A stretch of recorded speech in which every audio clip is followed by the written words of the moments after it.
If you have an interest in horses and love learning more about horses, the horse industry, teaching, or even managing your own horse business, then you're in the right place. We would love you to join us on our mission, which is to improve the lives of horses around the world through the education of riders, handlers, and trainers. So get comfortable, listen in, and enjoy. This is another of our popular Listener's Choice interviews, which we're playing over the weekend. We've chosen the most popular interviews for you to select the Listener's Choice winner. If you're not sure how the Listener's Choice competition works, have a look at horsechats.com/choice for the rules and the leaderboard. Today we're going to introduce Geraldine Van Montfran's Eady. Geraldine's a dressage rider. She's ridden up to Grand Prix and now she's teaching dressage. So she's a dressage specialist coach and also a coach educator. How are you today, Geraldine? Good, thanks, Glenn. Good. Geraldine, we normally start people off with their favourite quote. It could be an inspirational quote, something that's affected you and helped you on your journey, or just a common quote that you might say within your lessons to your students. There's been many, but I guess my biggest philosophy is never give up and just keep trying. Okay. How has that helped you in the past? I guess sometimes working with horses, unfortunately, like a lot of people, we could never afford the really expensive, wonderful, trained horses, which, we used to just have to make do with what we had. And yeah, you try and find the best qualities in the horse and make them shine and keep the horse wanting to do what you love to do. Yes. All right. So I'm sure you teach that now to your own students. Yes. Sometimes people will say to me, don't you get frustrated with teaching me? And my philosophy is I don't care who or what I've got in front of me as long as they want to be there. Yes. That open mind and that willingness to learn is a big thing, isn't it? Yeah. Definitely. Yep. All right. Now, tell me how you started with horses and what your first memories are. My poor mother wanted piano players and ballet dancers. I loved horses from a little kid onwards, and my mum said, okay, when you're 10, you can start riding. So I tested her as soon as I turned 10 and would literally cycle down to the local riding club, clean out stables and muck out and, saddle up horses and whatnot in return for lessons. Okay. And gradually when Mum sort of saw that it wasn't going to go away, then I started to get, some private lessons and whatnot. But, my poor mother, she had to put up with a lot. But still good that she said, you've got to work towards this, and great that you learned that it wasn't all just about the riding. There's a lot of care and mucking out stables and feeding and a lot of those extra things that you needed to do as well. Oh, look, and it was a brilliant learning curve because it just, shows you how to deal with horses, how to communicate with horses. And, unfortunately, the riding schools are getting less and less, and kids don't get that opportunity anymore, which is, I think it's sad. Yeah. It's a long way to go from a riding school to a career, to riding to Grand Prix. What made you have a career with horses? Do you remember, was there something that you always thought you'd do? Was there a turning moment? What happened there? No, it probably wasn't. I actually started at uni, but it was a course that once I was at uni, everyone told me, look, the only way to, progress is if somebody dies. And I'm going, that's going to be boring, and it's going to be an inside job. And I love outside, like anything to do outside and on there. So I spoke to my parents, and that was when Lochinvar was sort of really promoting their instructor's course. So me and my pony went down to Lochinvar and spent 6 months down there, and I worked with some amazing people. That was when, Heath and Matt Ryan were down there, and Honor, Malcolm Kerridge. It was just an amazing melting pot of lots of talents and personalities, and it was an amazing learning curve. Yes. And you were there for 6 months? Yeah, and I had a mare that hated jumping with a passion, which is wonderful when you've gone down to an eventing place. Yep. And one of the coach educators that came in was Clemens Jerks, and he sort of took a look at the mare. That's a dressage mare. And I went, yeah, I agree with you because I'm falling off. and kind of went from there, I guess. Yep, yep. All right then. And then what do you think, though, that you've been able to stay there? You would have seen a lot of people start off in a horse career and just not kept going. What do you think the skills are to stay in the horse career? I guess it was a passion for teaching. I wanted to bring across to other people the love and the communication and the partnership between, a rider and a horse, and finding different ways of communicating that, like what might work for some people works for the other. So it was just that puzzle of working it out and finding what suited to each combination. Okay. You've gone on, but you stayed in it. You stayed in it to ride at a high level, not just to coach. What made it that you wanted to keep riding and keep going until you reached Grand Prix? What do you think you had? You might come back and say you had a wonderful horse, but what else was there? Because there's a lot of nice horses around that don't get to Grand Prix. Started my journey with Clemens, and then Edgar Lichbart took over. Yep. And he was an amazing man. Like, he taught me the finding the exercises that would make both rider and horse understand Grand Prix movements, not just do the Grand Prix movements. Mm-hmm. And that I love doing that. Like, I used to just experiment on my horse and go, okay, if I do this, what happens? And if I sit here, what happens? And it was just playing, I guess. But, I don't know, sometimes I even think I nearly fell into Grand Prix by accident. But I guess it's not really that. Like, it was more just, okay, I've reached one level, let's just see if we can reach the next bit and figure the next bit out. And, and it was, I don't know if I ever set out to become a Grand Prix rider. It was just more the challenge of, okay, I've reached one thing, I've achieved one thing, let's just see if I can do the next bit. But you obviously enjoyed the training. Oh, I love it. Absolutely love it. Yep. So if you're training and it's then just a natural progression to progress, you train at one level, you do a good job, you're persistent, and then you just continue on up the levels. Oh, definitely. And I can remember, when you have your little goals when you first start out, and first of all, my goal was to be able to wear long boots. Got that goal, and then I went, now I want to tails. Got that goal. And let's just see if we can keep going, you hit the press at George and then just keep playing. And, I was just lucky enough to have mentors that managed to get me there, and a horse that, God bless her soul, that, was happy enough to let me learn to get there. Okay. You've talked about Heath and Rosie and Clements and Edgar. Yep. About people like that have influenced you. Is there anyone else besides they're sort of the main four? And there was a coach that came out from Germany years ago, Rosemary Sprenger.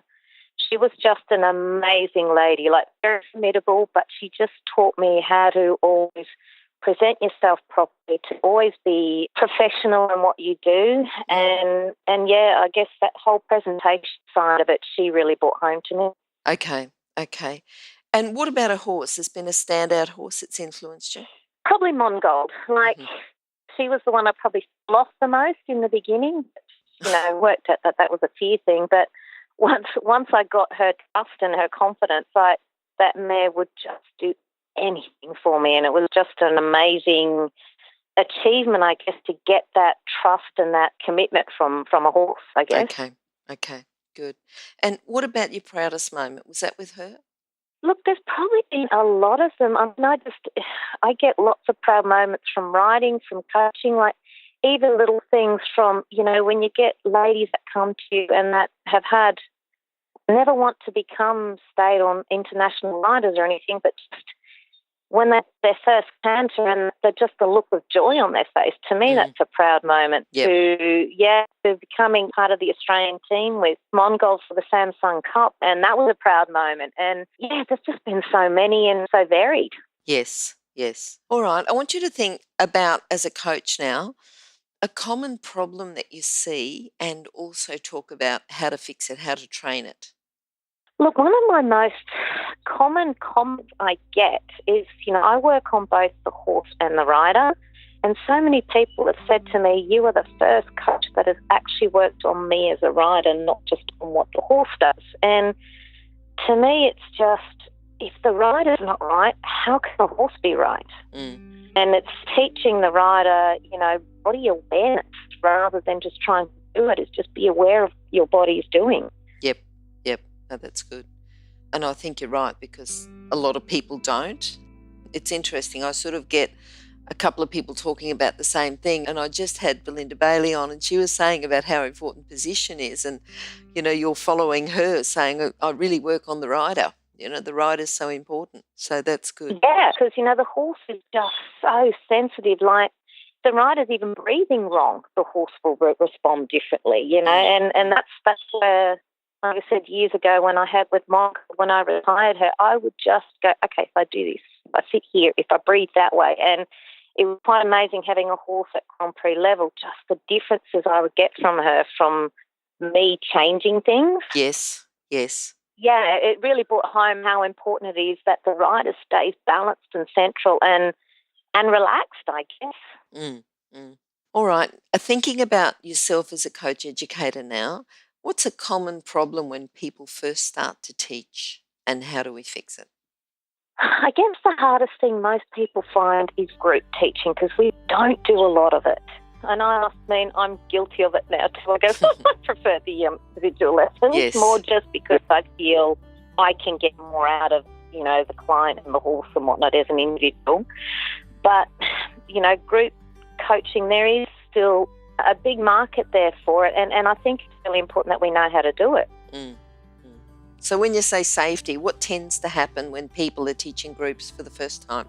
Holy cow, there's so many people in here, and it's just like organised chaos. You do have to become a bit of a traffic conductor, but I guess it's more just having the confidence to put the ride where you need them to be, and to be able to focus on each individual, like give them something, move on to the next one, rather than get stuck on one or two people, or just see this wall in front of you and go, what do I do now? And that they just shut down and don't say anything. And so I can hear you speaking in your head, but I need it to come out verbally. Yeah, okay. Do you find that there's a problem with them just not able to, in their mind is thinking, that when you're coaching groups, when you first start coaching groups, you're thinking, say if you're coaching a group of 4, you're trying to think in 4 different things instead of thinking this is one group, I've got to control the group, I've got to look at distances, look at the pace that they're doing, look at how they're going. And it's the change in the mindset that probably comes with a bit of experience, that they think of one group instead of 4 individual riders. Definitely. Look, you do have to change slightly from group to individual riding. Like, individual, you can be there 100% of the time and work on the little nuances and whatnot, whereas in a group, you have to move from rider to rider to rider, and yes, teach it as at one entity, but also then do the little individual things as well. Yep. And it's exactly like you said, it's a skill. Yes, yeah. Thinking about things that have complemented your riding, have you got a book that you could recommend for people? Look, I guess when I first started, my main one I'd turn back to was the German Riding Manual. Yes. Pretty much just sort of would look at that. Mainly just for the breakup of the exercises, like the shoulder in, where it should be, where the age should be, where the horses should be tracking and whatnot. And I guess that was sort of my basis, and then from experience you work on that. But, I guess that would be my main one that I sort of worked from in the beginning. Yep. And remember, you can find all the books recommended by our guests at horsechats.com/books. You can have a look at the guest page for the individual book they recommended, or just look at the recommended books by order of popularity at horsechats.com/books. And good to say that you worked at it from the beginning, because it doesn't have to be an advanced book. It can start off for the beginner, for the person who's just starting to go with dressage, but then dressage coaches can come along and say, how can I explain that better so that my students can understand? So it addresses a few different levels. Definitely. Yep. And I think, it's so important. I can remember coaches coming over years ago and going, the Australians don't understand the basics. And I'm going, well, I know how to walk, trot, and stand. What are you talking about? And then it wasn't until I went to Germany that I went, Oh, I Now get I've got it. it. It's Yep. talking about, it's talking about making sure no matter what you do, that the basic pace stays correct. Mm-hmm. You know, whether you're riding a straight line, a circle, a half pass, it's a fast up, the base pace must stay correct. The tempo, the rhythm, the forwardness, all the rest of it. And that was a huge, I don't know, light switch moment for me, where I went, now I get it. Yeah. Yep. Yep. So it's not just being able to walk, trot and canter, it's being able to monitor the walk, trot and canter to the walk, the trot, the canter that you want at that time. That's correct. And that's something I try and, pass on to all the coach candidates, that, that you've got to make sure that you get the basics right, because everything goes from there. If that's right, if there's something does go wrong, you can always go back to it again, and it tends to just stop a lot of confusion, frustration and misunderstanding between horse and rider. Yep. All right. Geraldine, what are you looking forward to?